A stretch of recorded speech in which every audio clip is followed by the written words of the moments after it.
விட்டாரு. தடையா நின்ற பாவ சுவற்ற ஊடை தெரிந்து பிதாவோடு இணைத்து விட்டாரு. ஒரு நாயகன் பிறந்து விட்டாரு, இயேசுதான் அவரோட பேரு. வெண்மைய விட்டு இறங்கி இங்கு நமக்காக வந்து விட்டாரு.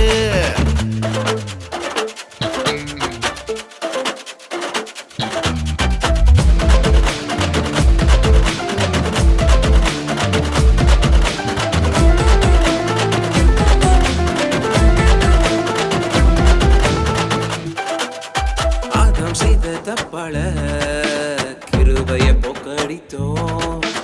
இரண்டாம் ஆதாம் இயேசுவார் கிருபைய பெற்றுக் கொண்டோம். இதனால பாவம் மேற்கொள்ள இனிமே வழியே இல்ல. என்னதான் ட்ரை பண்ணாலும் இனி எனக்கு இடமே இல்ல.